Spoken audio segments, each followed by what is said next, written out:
Let's be honest. Sometimes dating after divorce isn't about readiness, it's about restlessness. We're lonely, we're curious, and deep down, we want to feel wanted again. But how do we know if we're really ready or just looking for a distraction? Today, I've got my good friend Denise back with me, and we're going to talk about the messy, funny, and sometimes painful reality of dating after divorce from both a male and female perspective. Denise, thank you for taking time out of your day to have this conversation. Thank you. Thank you. Let's get messy. Well, it's going to be messy. All right. I feel like I need to say something right off the bat. And that is, I have been asked 100 times to do a podcast about dating. And I did not want this divorce podcast to turn into a dating podcast because I feel like there's a million of those out there and everybody's got their funny stories. And, y'all girls all go off and talk about what happened to you. And us guys go off, we talk about what happens to us. There's 1,000 podcasts about that. So I don't want to just necessarily stay with that.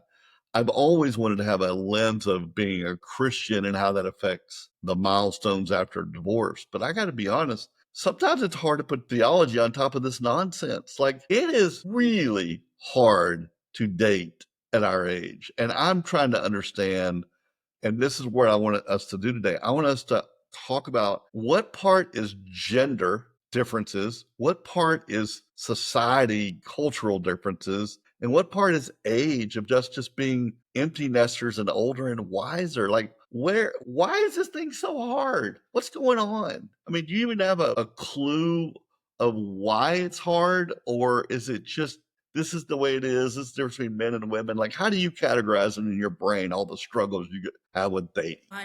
It's funny as you were saying that, I'm thinking if anybody's tuning in on how to do it right, probably not the Move podcast. on. Move on. Yeah, we're like, let's, do as I say, not as I do, because I don't know if we have mastered it. And yeah, I think all of the things you said, I think age, and I feel it was much more easy when I was in my 20s than when I've been in my 50s. So Okay, well, we got to start somewhere. So let's just start with the beginning. So for most people listening, you were divorced and you take some time because we're all supposed to take some time, and that's wise. I'm not saying it's not. But then you think, okay, I think I'm ready. Now, that's a weird word because are you really ready or is it restless? Meaning, I don't want to sit at home anymore. I'm tired of my life being in shambles. An idea of having fun, the idea of having someone feels like it's worth this effort. And then we all think, well, I don't want to date somebody from work. I don't want to date somebody from church. I think I'll get on the apps. So do you remember your moment when you're like, okay, I think I'm going to give this thing a shot and I'm going to get on an app? yeah. Yeah, no, I totally remember my first. And I think when you first jump in, it's fun and it's new, you're probably not as picky. And, if you're getting this second time, it's kind of reminding you and reliving maybe when you were, single once before. And, just figuring out the apps. I didn't know there were people that ghosted. I didn't know, you just you don't know that stuff. So I know as a female, when you're first on the apps, all of a sudden you get all these likes, hearts, whatever they are, whatever dings. And, of course, as maybe men feel this too, but as a woman, it was just like, oh, wow, what have I been missing? And this is great. And so it's that affirmation, It is. that orphan, Yeah. you know, being that. And then you realize they're bozos, or I don't know. I mean, and I shouldn't say that, but There's there's both of just, those out there. yeah. Yeah. And, When and you get both. a ding and it's a, hey, and that's as far as it goes. It's just like, oh, Lord, this So is going to take effort. yeah, so yeah, let's talk about that for a second. There is something to the original starting of dating that you're like, oh, well, there are people out here who like me. I look, I'm photogenic enough and I wrote a witty enough bio that people must like me. So there's that. I think some people stay in that mode literally for years and years and years and years and years. They just love the attention. They love the game. They love playing it, but they're really not trying to date. And I think that's one of our big takeaways, or at least mine, is the apps. are so toxic. I'm going to say worthless. It's not true. It's not worthless because people have met each other on the apps. But there is such, I don't know, an epidemic of people playing on the apps, using it as entertainment. It's just one of the apps on your phone. You engage. You're not really serious. You're not. That's where I'm frustrated. I got to be honest. I am frustrated of people saying they want a relationship. That's what's in their bio. And then you try to have one. And no, they don't. No, they don't. I feel like now, this is where we're allowed, Denise, you can generalize about men, and I'm going to generalize about women. Everything I'm saying is not true, and I know that. But I want you to play defense where you want, and you can play offense where you want. But I feel like so many women say they want a man, and literally what you're really saying is, I want to interview you to see if you fit in my life. And if I don't like something about you, I'm moving on. And y'all's defense levels are so high, they're unrealistic because nobody's perfect.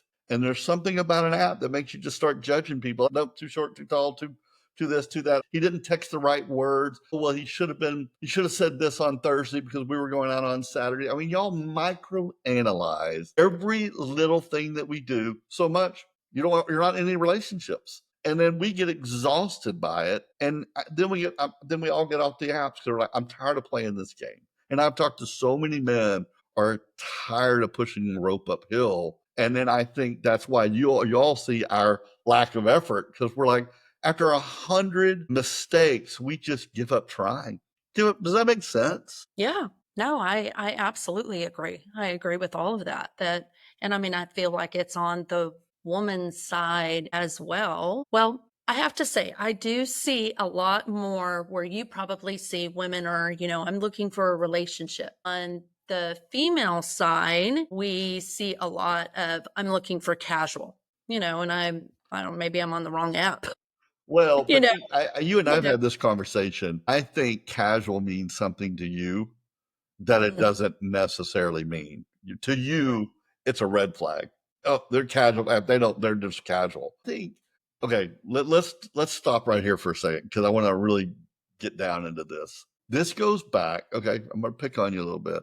This goes back on the female over analyzing little nuances, and it's like are. I've tried to jump in the deep end with a couple people. Like I just tried to say, I want a real relationship. I'm jumping in. They fail. They fail because of the pressure on it of like, are we a match or not? So I put casual before. Casual means I want to be friends first.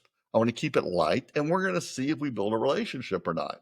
So I put casual. And then people like you get on there and like, oh, casual, this guy's not serious. Well, no, hell, I am serious. I've tried it this way. I've tried it this way. And so how do we win? How do we win Don't when we put just put the word casual and all of a sudden to half of you, that means we're not serious about anything?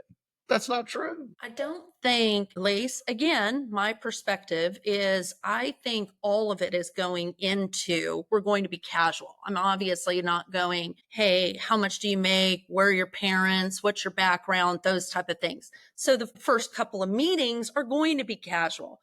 But when I read casual or just want a friend, I don't even know what some of the words are and things Right. like that. I just no. I don't I have friends and I'm not on this looking for a friend. If a friend comes out of it, great. If we don't match, if things like that. But I hear or see casual as I want 3 a week or, Right. I'm all not of those. really serious, but we can hang out when we hang out.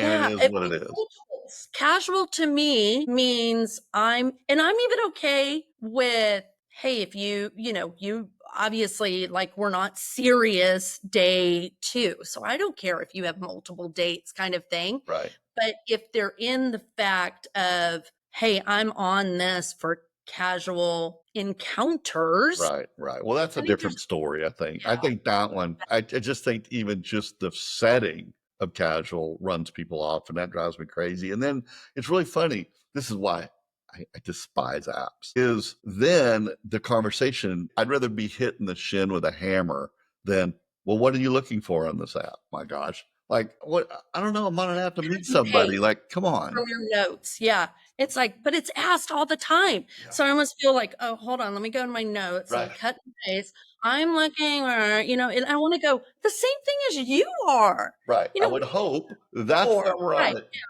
Yeah. I mean, I want somebody to go to the concert with. I want somebody to enjoy, the local festival. I mean, yeah, I don't know. I guess when other women put that, like, are you expecting, what are you looking for? Do they want the man to go, I'd like to be married within 2 years and I would like, Yeah, what do you want us to say? And that's the thing too, back to this casual thing as a guy. I don't know anybody, whether I wrote casual, want to get married tomorrow, that doesn't think I'm sitting there paying for the first time we meet. It's like, so we're casual, but yet I'm in this. I'm supposed to go by the rules of courting, but women are like, trust me, I know so many women are like, I want to be friends first. I want to grow a relationship and authentic. Okay, great. Well, then where's your purse on this deal?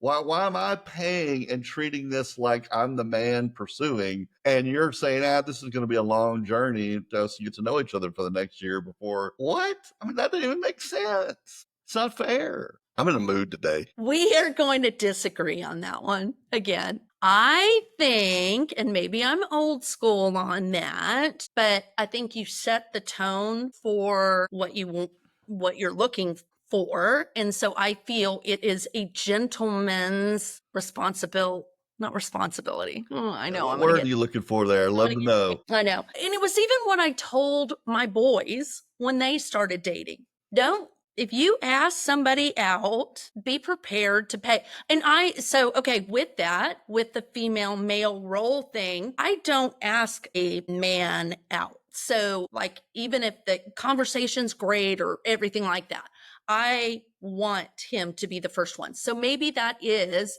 an age, old fashioned, however you want to say it. I just don't think it's appropriate for me to say, hey, would you like to have dinner? I guess if I did, maybe it would be expected for me to pay. I think that we've shifted off the track of where I was going, because if you're saying a date, I'm all for traditional of a man and a woman. I'm talking about building a relationship even as friends. Like what's the nuance of that? It's like you and I've sort of had this discussion before. If somebody's your friend, if I got to pay for every female in my life every time I go No, out, I'll I quit get going out because no. that's not fair. You're right. You're right. And I razz you about that with us just Right. because. Do I expect it? No, 100% no. I mean, if we're heading to, the fair, or I'm trying to think of things that we've done, the circus, or go to a concert or something like that, and Right. we are friends, no way, no how. I'm looking at it as just you're my girlfriend. Right. That's different because Yeah, we're friends. I think we're talking about dating, love, or when you're meet somebody and it's I think it's fair. Maybe it's a bad assumption. I think it's fair to say nobody. Well, golly, that's not true. A person of sound mind would want to be really good friends with the person they marry. Like, right? Like, I guess some people just want a wife or they want a husband, but to me, I want a friend. I want a friend who I'm romantically attracted to, who I want to spend the rest of my life with. I want to be a friend. It's dating is this goofiest thing where we're like, oh, we decide whether or not you fit all the criteria, and then we grow a friendship. And it's like, oh, wait a minute. It feels backward. Like, shouldn't you grow a friendship and then sort of fall in love or even literally make a covenant? That's what marriage is a covenant. It's just saying, we're not perfect. You're a woman, I'm a man. You're imperfect, I'm imperfect. We're making a covenant before God to be married. That's all what a marriage is. It doesn't say, it's not Disney of two people soul matching and we live happily ever after. That's insanity. That does not happen. It's not a real thing. It's bogus. But if you're supposed to be friends first, then where does courting come in versus being friends? Like, I don't understand how it's even, like you said, you and I aren't really good at this. I don't even know how it's supposed to work. I've tried it every which way to be friends, to jump in the deep end, to see, and I get exhausted by it. I'm exhausted. I mean, I am about ready to Google how to become a monk, what do I have to do, when do I shave my head, and where am I get to live? Like I'm at my end with this thing. Help me. For the love of goodness, help me. Help me, help me. No, I mean, yeah, 100%. And as more time goes by, we just get very, something that has just kind of been, okay, if we're okay with being single and doing things like that. What's really been kind of gnawing at me though is what do single people do when they're older and they get sick? Meaning like terminal sick or something like that. There's the couple friends that I see that go through that type of difficultness have been with partners. And it's just made me kind of look at it as what would I do if, gosh forbid, something like that happened? Like, who would I have that would be taking me to my things? I mean, so I don't know who to chase after to watch that kind of thing to see how that unfolds. I guess your children. So be Yeah, nice to your but children. not everybody has children. Not everybody has children that live near them. And yeah, it's really, I mean, I think you're hitting on the dilemma. The dilemma is life is better with a partner. I Sure. think God wired us that way. I think that's true. Now, theologically, Paul also in the New Testament talks about how great it is to be single because you don't have to put anything above your relationship with Christ and your service of Him. So that's true too. So the Bible's literally I'm not using the word wishy-washy. It speaks out of both sides of the mouth. Man, it's not good for you to be alone. And Paul's like, yeah, but it's really good for you to be alone. I'm like, well, hold on, which one is it? So I really do believe that life, this world, this broken world, is easier with a partner. And then there's just the soul satisfaction of being loved and somebody cherishing you and wanting to pour into you. And I think that's why I'm in a bad mood today about this, because there are people I've literally tried to pour into. They talk the talk. They talk the talk. Yeah, I really want to pour into this relationship. I want to be in it. And then anything comes up. And it's like, I got this thing. I changed my mind. It's like, well, that's not what a covenant is. So it's almost like the only way to make it work is get married. Just get married and then make yourself work through the hard stuff, because the dating part is nonsensical. I don't even know how to do it. And I don't know how to build a relationship. And I am at my wit's end about it because it's so frustrating to try to honestly. I know some women out there, all men are this way. There are men out there like me who have literally tried to pour into someone and have a mindset of, I will do whatever it takes to make this relationship work. I'm gonna make a blanket statement, and y'all women microanalyze something so nonsensical to get out of it, and you're like, I can't win. I can't win. And I've probably had five, six, seven relationships that I honestly went in there saying, if this person puts in the effort I put in back, then I will do what it takes to make this work. I'm 0 for 7, Denise. I'm 0 for. And they're all different reasons. There's not one reason. I could literally tell you every reason that every relationship ended, and they're all almost all common. But what I feel like, if you interviewed them, what is their take on it? Did you feel you were all in and they didn't? Or like if you asked them, did they go, he wasn't? I've Get, never been. First of all, this is the other problem. I have to take them at their word, right? If they want to say one thing and believe another, I can't help you. But, why? Because they go, oh, it was all me? well, no, no, no, because then I'd call bull. Because then they're like, Every one of them, because I mean, by the time I'm in that kind of relationship, obviously I'm having an adult conversation. So I feel like I've got an adult reason back. And every one of them, there was a conversation of the why. And none of them are what you're implying. And that is, well, he really wasn't. Like, no one's ever told me, well, you didn't, or you know what I mean? Like, they're all, well, now that, I mean, I'm going to do it because I know this girl's not listening. I broke up a relationship that I really wanted to pour into because she was in ministry and she served the African American community. And she told me, it's because you're not black. She goes, I really thought I was going to date a black guy. And that's what my heart is. And the more I've thought about it, I just don't see, I never saw myself dating a white guy. I'm like, well, then why did you swipe on me? Why have we spent months in a relationship for that to be your answer? Like, that is the most comical thing I've ever heard. So all 7 didn't tell me that. There's no common thread. There's no common thread. There was, oh, I thought I was ready, but I wasn't. There was, this is moving too fast. I need a moment. I could go, I don't, some of them listen, so I got to be careful what I say. But there is no common denominator at all. I'm still friends with some of them, other ones I'm not. And I'm just like, golly, like I'm gonna say this to you because I say this on my date. So I think I've said this on the podcast. I am a huge believer that anybody could get married tomorrow. You and I could get married tomorrow if three things happen.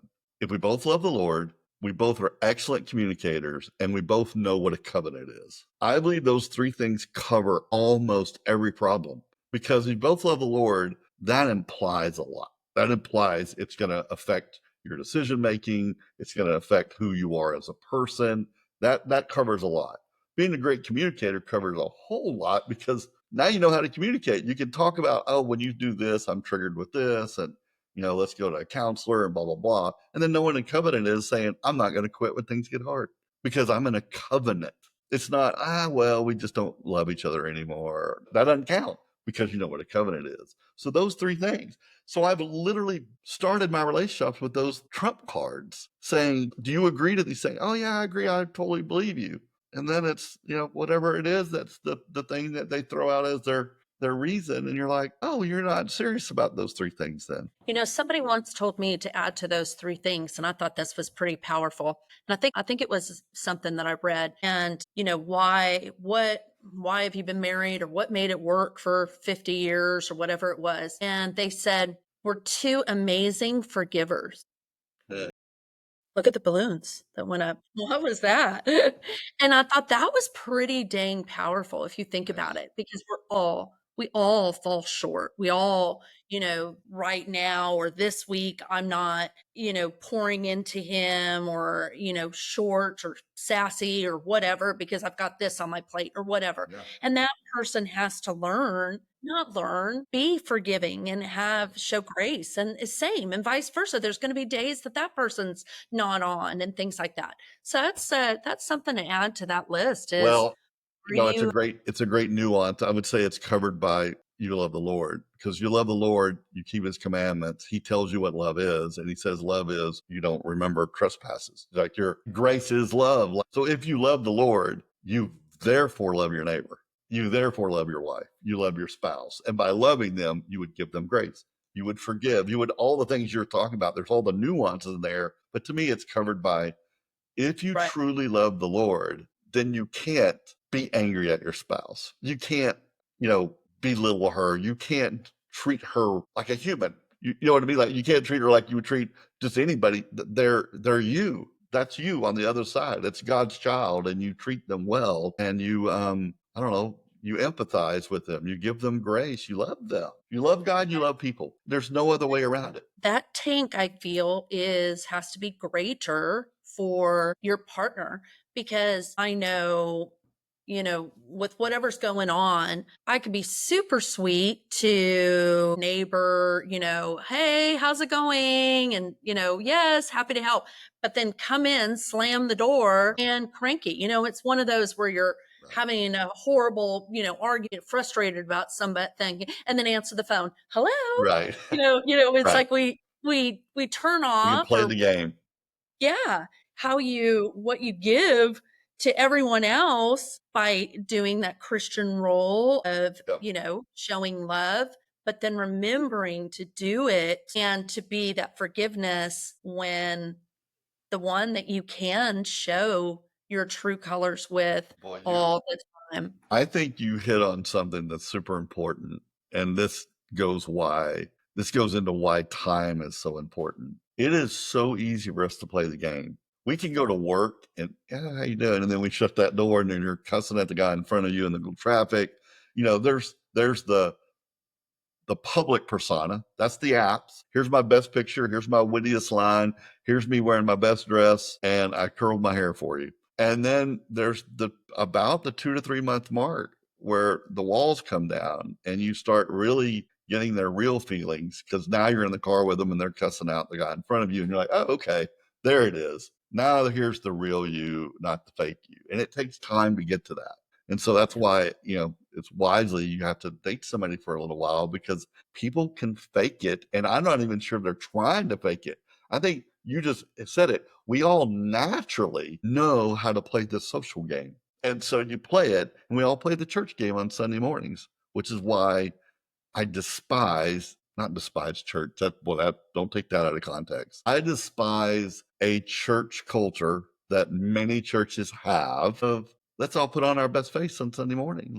How you doing? Oh, I'm doing great. Well, hold on. And doesn't your wife have cancer, and didn't you just lose your job, and aren't you like way overweight and depressed? Oh, but you're fine. Okay, my bad. No, you're not fine. Say it. Say it. Be real, people. Be real. It drives me crazy, and we all just play the game.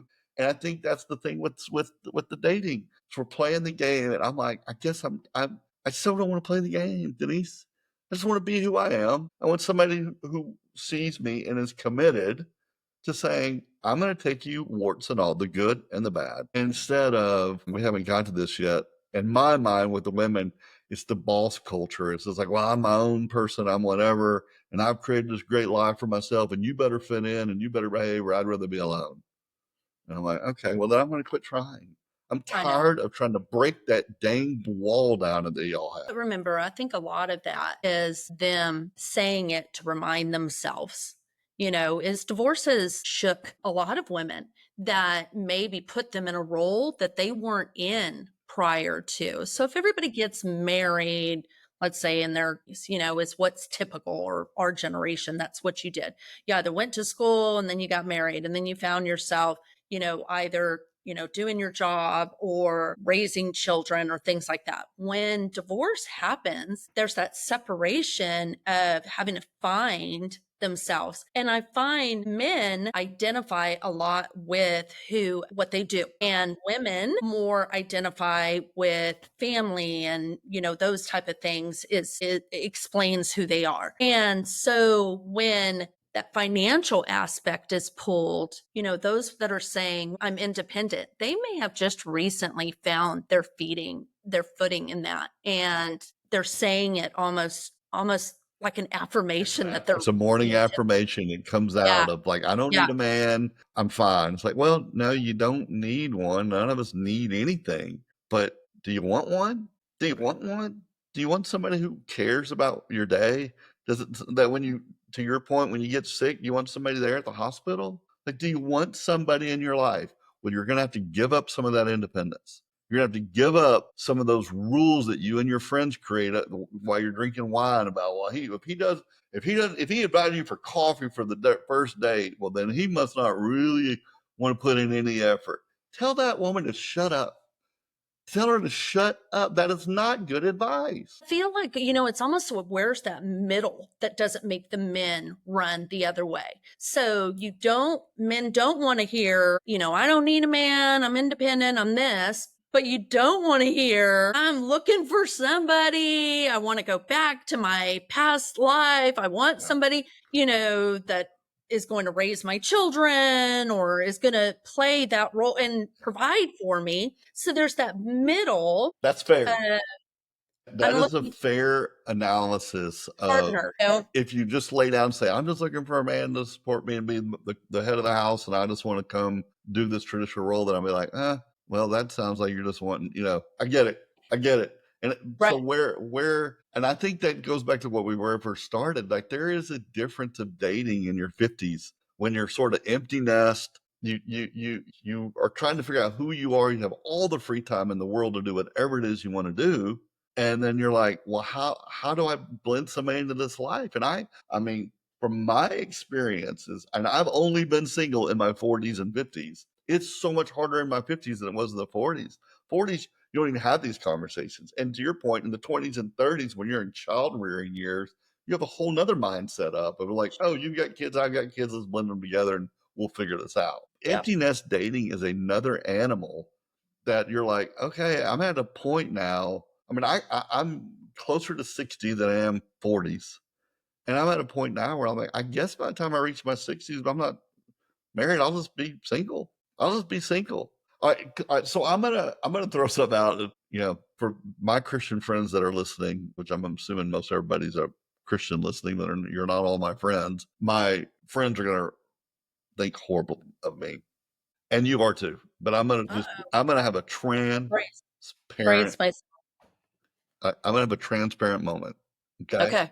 Because I didn't have it in my marriage, I'm a great communicator and I want to communicate with people and I want all the things that go with great communication. Like I love deep theological talks and I love stupid dad jokes and I love cussing and I love it all. Like I love the English language. I've literally thought I should just go to Thailand and find a wife who just wants to be loved and has a culture of just servitude and I'll have a culture of protection and we'll just agree that you play your role, I'll play mine, and at least I'll have somebody who's by my side who wants to support me, and I'll give up that nuance of culturally blending with somebody who probably can talk theology with me in the way I want, just because I think I could pull that off. I literally think that is easier and I'd probably regret it 10 years down the road.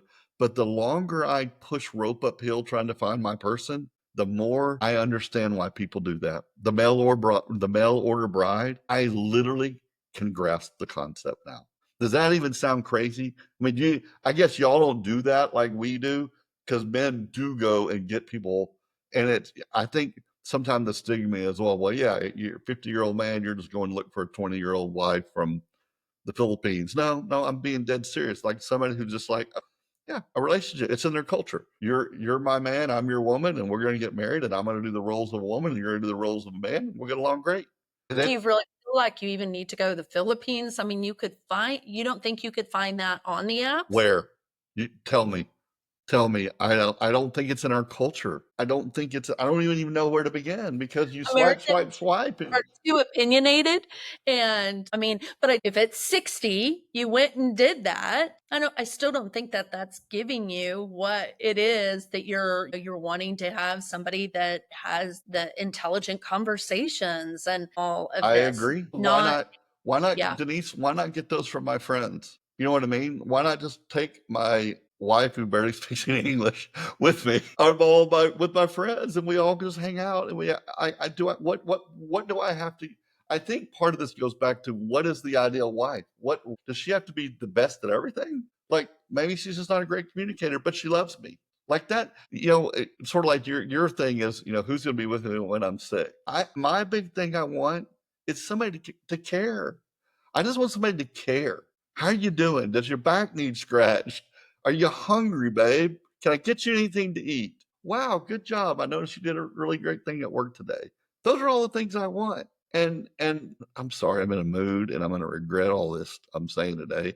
But the boss bitch, you know what I mean? That little term of I'm a boss bitch out there. That's not who I want as my partner. This whole hustle culture, there's a difference between having to survive. That's a different story, Denise. You're put in a situation you have to survive. But there's a culture out here of like, I'm going to go out here and be my best version of myself. I'm going to make as much money as I can and whatever. And I'm going to date a guy who's like me because I see that in tons of profiles, tons of like, I want somebody who matches my energy. I want somebody who is committed to success, all the things. And I'm like, well, yeah, I guess I have those passions too, but that's not what I'm looking for.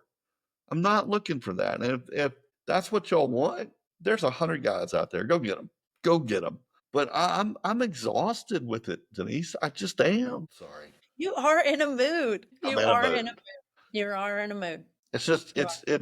it's insanity to me how hard it is for two people to find each other. And I realize that like us all, we have these preconceived notions of what we're looking for. And one of my criteria as of now, I just contradicted it, so I'm fixing to swing to the other side, is theology. I know some really great women that I jive with really well. Like we yin and yang, our comedy's the same, or our sense of humor's the same, our style, we look good together, all the things, but we don't have a theology match.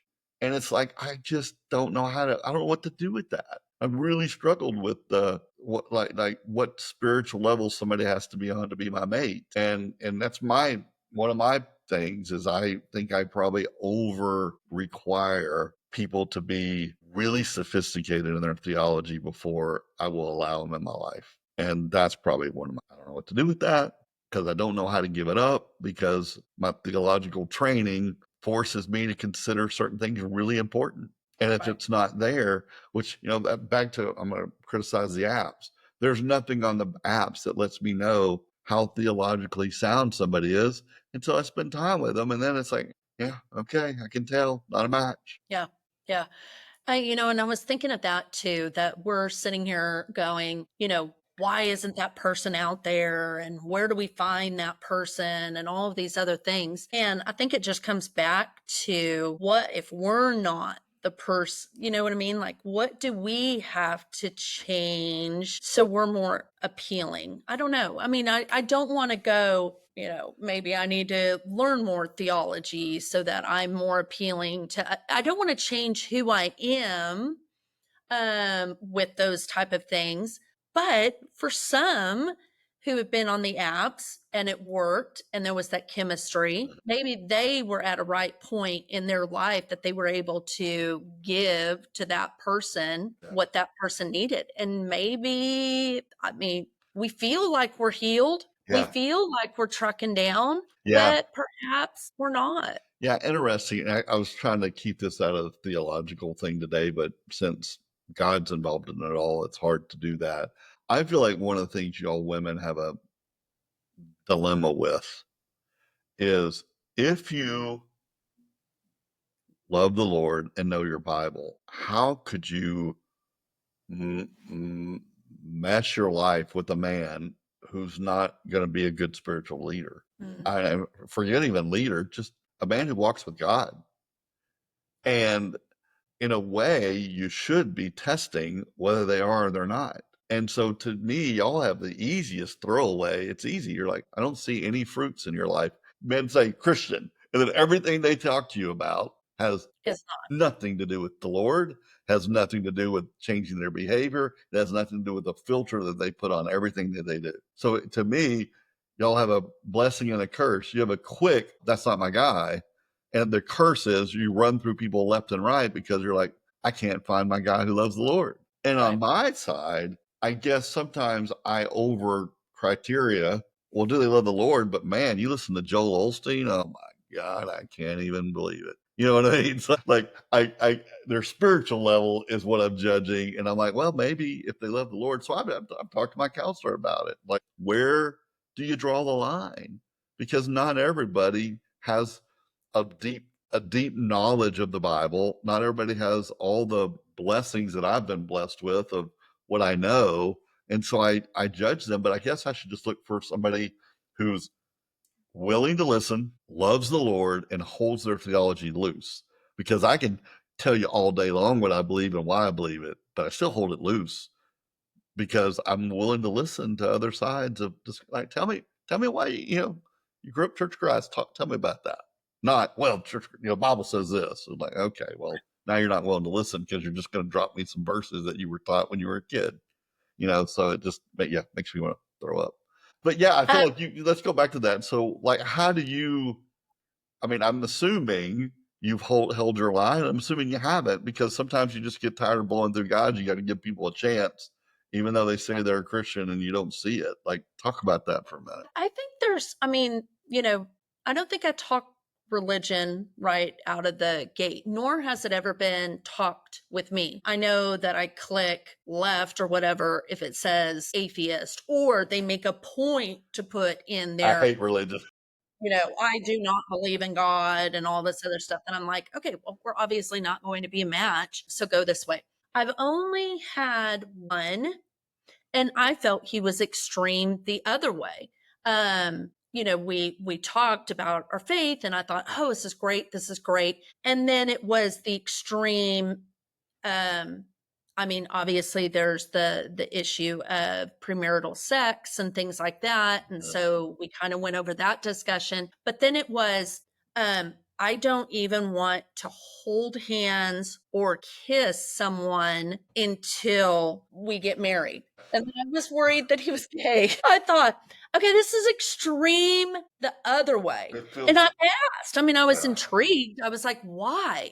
You know, I just don't get it. And he said he wanted to be an example to his children, that the first time he didn't A do it right. bad, a bad example. Example of, I don't want any physical contact till marriage. And I just thought, this is creepy. Yeah. And thought, okay, we're probably not a match. We're probably not a match. Not probably. Yeah. And just because I'm not getting married in a week and I expect to hold your hand in a week, so there was that. So you're a different one in the sense of I've never been on a date other than that one that we've talked religion. I mean, I guess in maybe the chat, what are you doing Sunday? Are you going to church? And so there's been that loosely, but nothing extreme. I do feel, and then I feel bad because then I'm thinking, well, if they aren't a Christian, are they brought into my life for me to share the Lord with? So that goes. No, dating I is know, I not know. I think, okay, yeah. dating is not a gospel opportunity. It doesn't mean that it's not, but you don't go in as a mission field of let me date atheists and see if I can convert them. Right. I mean, that's a no. That's a heck. I have never done with that church thing. I've never done a singles group at church. I have always felt that's weird. Works for some, but I've always felt that's weird too. Same. Like I just go to church singing, praying, and I feel weird because I've done it, opened my eyes and like looked around, like, okay, who's just sitting with his kids or who's sitting alone? And then I think, this is not what I'm supposed to be doing at church. Yeah. And then what am I going to like accidentally bump into him? Or, I mean, it's just weird. Well, I'm going to word it differently, but yes, I agree, but for different reasons. My deal is from experience. And this is for people who are listening in who, are like laughing because they think we're both idiots. Here's the problem. Well, yeah, if you want to meet somebody who's a believer, go to church. Like, are you an idiot? I'm like, no. I know how hard it is. I've talked to at this point somewhere around 150 to 200 people probably. That's probably how many people I've been in chats with, dated, or, like over 8 years. That sounds like a lot. It's not really that much. This week I've done that. And it's so hard to find a match. Why would I, at my own church, meet somebody, find out that we're not a match, and now I don't want to sit by them. It's awkward. Like, don't mess where you go to church. I don't want my odds are so low to blend with somebody that I don't even want to go do it. And so to your point, you're either in worship mode and church mode or you're in dating mode, and the two don't mix very well. And I know people think, oh, that's your answer. It's not the answer. I don't want it's sort of like people who don't date people at the gym because they want to go to the gym. And if I date you and we break up, now I can't go work out at 4:00 on Thursday because I know you're going to be there. It's the same concept. See, because I just don't think. I think if somebody introduced me at church and it didn't work out, I wouldn't feel awkward seeing them, like, hey, what's up? Just because we didn't work out doesn't mean that's not going to be. Same with the gym. I mean, unless it was this ugly, break. I mean, but the chances of it not being. So I'm not opposed to meeting somebody at church, at the gym. I just feel awkward looking. So an encounter or an introduction, I'm open to, because I feel like we can all be adults, we can all go and serve on this thing. And if we're not a hit, I don't know. I mean, I'm not enemies with anybody that I've been on a date with. Yeah, well, no, that's not 100% true, but it's 90% true. I know there's some enemies you have because I hate some of your ex-boyfriends, so it's not 100% true. So I think that goes back to the role of men and women. Is to what I hear you say is, oh, if a guy asked me out, we went out, it'd be fine. I'm like, no, but we're the guy. I got to walk up to you at a church. I got to ask you on a date, and now that's awkward. And then now if that doesn't work, then I feel like a creep. And they're gonna be like, oh, that's the guy who asked me out, and they told their friend. Sure. Like, it's not the place for a guy. There's no way I'm gonna pursue somebody at church. Not doing it. Not doing it. Now, maybe somebody else's church. If I wasn't attracted to the person and they asked me out, I and again, just me, but I wouldn't be like, hey, that's the creep. I would just be like, hey, no, I don't, I'm gonna call I only date African American. I would tell them, like, you're right. I'm gonna call bull because what you're doing is you're giving me the answer. That's the right answer. But yeah, you would. You would tell your friend. You would tell me. That's the guy who asked me out. I don't want to go over there. You would do that. You would 100% do that. If I would. I'm your friend. I'm telling you, you would. I know you would. You're like, oh, there's a guy over here. Come talk to me real quick. You think I asked me out last week? Because I have like, okay, so not church, but I've tried those. And again, we're in our 50s, so we've tried everything. Those single groups where it's not a dating app, but it's like Facebook friends or Yeah, yeah, whatever. yeah. And I've gone to, excuse me, meet as a group. And I've had somebody ask me out. No, not, did not find him appealing. He was probably short. And I've been to other things that he's been at, Okay. and I've walked up, hugged him, and Got on one knee and hugged him. Got up. you're so cute. And so again, I guess, yeah, I don't know. I know. I'm just saying I would not look at it as creepy. So ask the girl. So let's wrap up with this because we can talk about a million things on this. Okay. But when you finally are in one of these moods I'm in, where it's the telescopic, I'm going to give it a shot, versus the microscope of like, oh, what are we doing here? I'm in a microscope moment. Like I am just fed up with it. So you turn off the apps. Is it that simple of I'm fed up, I'm optimistic. I'm fed up, I'm optimistic. Like what makes you get back on? Is it finally just you have your life in order one day and you look up and your house is empty. You're like, yeah, this is not what I want. I guess I'm going to have to date. And then you date for a couple months and then you're like, I don't have the energy and the time for this. And so you stop. Like it's a vicious cycle. Yep. It can't even Yep. be healthy. Yep. No, I totally agree. And honestly, when I go back on, it probably boredom when time in my life, maybe I'm not super busy because I'm not getting on when I'm super busy. So there's that boredom time or something like that. Optimistic. And then I always have that thought process. Okay, Lord, if you want this to be, let this be the time that my person you want me to be with is getting on as well. And I think we're always a little bit hopeful when there's communication back and forth, go, oh, could this be? I mean, then you quickly realize it's not, but there's that moment that you just go, oh, it could. And I've got sucked into those where you meet somebody and you're like, oh, this is probably the person. And then this is probably a whole podcast episode in itself. But then somewhere along the way, really soon, you just find the thing that you're like, or, in my case, I think it's, I'm always looking to see of the three things. So like, not that they have to love me immediately, but are their walls so impenetrable that I'm not willing to wait? And that's where it's really tough because the older you get, I feel like I run into women who have high walls and thick walls, and some have both. It's and or both, but and there's a difference between high and thick. And I'm like, I don't know what I'm supposed to do here. Like if you're making me just sit, you're judging me to see if I'm just going to chip and chip and chip and chip. My answer is I'm not. I'm not going to chip forever. I'm not. And so if that's the requirement that you want to test me to see how long I'm going to last, I'm not motivated by that because I don't know the end game. If you're not going to pour into me, then I don't know what the end game is. I can go to the Philippines right now and have an end game. So that's not just like, oh, the idea of men are microwaves, women are crock pots. Like, how long does it take you to warm up? I don't have the energy for you to warm up forever. Like, I think my opinion for women is to give people some benefit of the doubt, then score them on it, not score them to then give them the benefit of the doubt. Like I feel like y'all are so hard on us, and we're not perfect. We're not perfect. I'm not perfect at all, not even pretending to be. But I would be committed to the right person if they want to be committed back. I would, and it's just so frustrating. I don't know. Like I said, I'm in a mood. I'll listen to this and I will wish I never hit record, but I I am think being authentic you, for the moment. yeah, I think you are in a mood today. I do. I think because I think you give the benefit of the doubt a lot more than what your crankiness is saying today.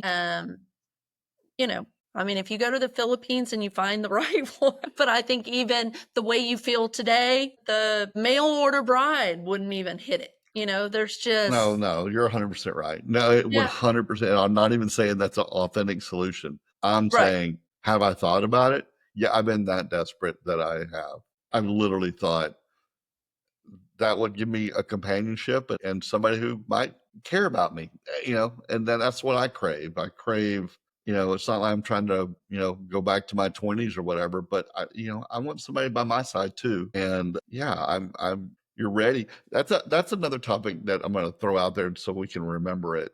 But there's a saying about women, how that when y'all are ready, you're looking, and men, when they're ready, whoever's in front of them wins. And it's Mhm. true. I believe I got to find that saying, but I believe it's true because when a man is ready, he is looking. And so there are people.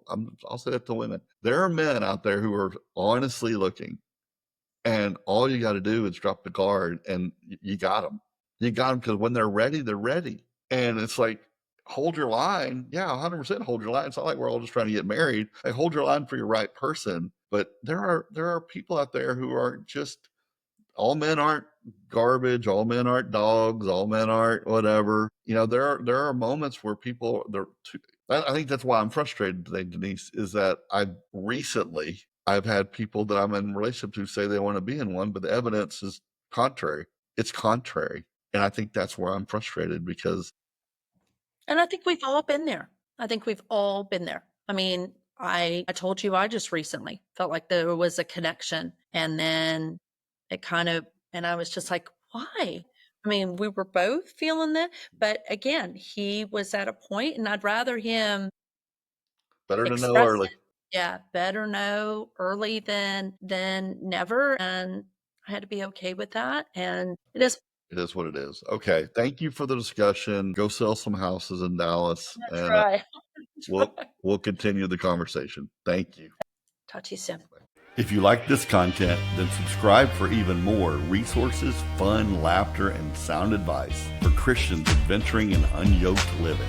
Not just divorce recovery, but for brave men and women who are growing and going and living a life on mission. Blessings.